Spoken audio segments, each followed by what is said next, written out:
नमस्कार, आरएस टेक्नॉलॉजीमध्ये आपलं स्वागत आहे। हा व्हिडिओ खास सबस्क्रायबर जे आहेत माझे त्यांना माहिती व्हावी यासाठी काढलेला आहे। सबस्क्रायबर असतील, ग्राहक असतील, सर्वजण हे ऑनलाईन खरेदी करत असतात।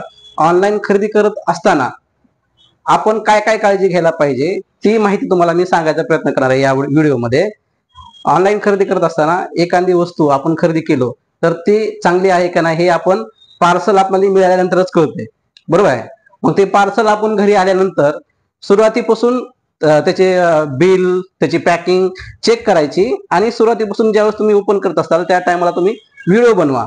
आणि हा व्हिडिओ बनवल्यामुळे काय होईल, तो जी काही वस्तू तुम्ही मागवलेली आहे ती डॅमेज आहे का, खराब आहे का हे त्या व्हिडिओमध्ये दिसेल। कारण आपल्याला कंपनीला किंवा काय कारवाई करायचं असेल ते आपल्याला पुरावा म्हणून ठरेल। मी ह्या प्रिंटरचं ड्रम युनिट मागवलं होतं काल, तर ते ड्रम युनिट मी ड्रम युनिट मागवलं होतं।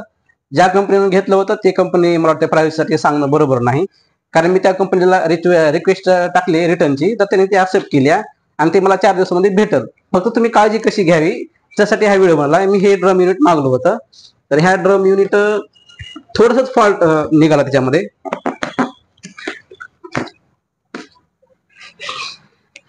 हे तुम्हाला दाखवतो कसा फॉल्ट निघाला।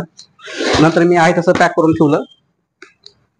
आता ते रिटर्न नवीन घेऊन येतील पार्सलवाले आणि हे जुनं घेऊन जातील।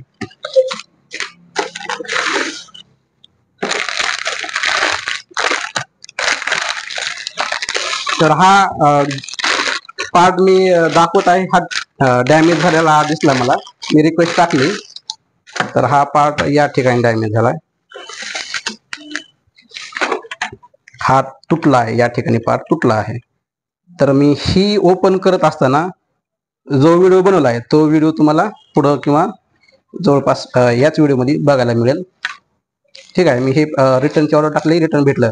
पण मी रिटर्नची ऑर्डर टाकली आणि तात्काळ टाकली, लगेच लगे वेळ लावला नाही। कधी कधी असं होतं एखादा डिव्हाइस आपल्याला 2 दिवसानं खराब आहे असं कळतं, किंवा 8 दिवसानं। कधी कधी आपण कामात विसरून जातो, आज टाकावं उद्या टाकावं, असं माझ्यासोबत झालं की आपण उद्या टाकावी असं म्हणत म्हणत काही दिवस निघून गेले आहेत। तर हे जी काही वस्तू प्रॉडक्ट डॅमेज निघाले हे प्रॉपर पॅकिंग करून किंवा रिटर्न वाले येऊन घेऊन जातील। ऑनलाईन खरेदी करताना आपणाला वस्तू ह्या चेक करून मिळत नाही, ते आपणाला फोटो बघूनच घ्याव्या लागतात। दुकानात वस्तू घेताना आपण चेक करून घेतो, त्याच्यामुळे आपली खात्री पटते ती वस्तू चांगली आहे। पण ऑनलाईन खरेदी करताना आपल्याला फक्त फोटो बघून घ्यावं लागतं। ज्यावेळेस ते पार्सल आपल्या घरी येतं तर ते पार्सल आपण पॅकिंग आहे का, बिल कसं आहे, पावती वगैरे हे बघून नंतर आपण त्या बॉक्सचा व्हिडिओ बनवायला सुरुवात करायची। जर व्हिडिओमध्ये काही आपल्याला डॅमेज आढळलं, जसं इथं बघा रॉड निघालेला आहे आणि त्याचा खालचा पार्ट थोडा तुटला आहे, बघा हा पार्ट तुटला आहे।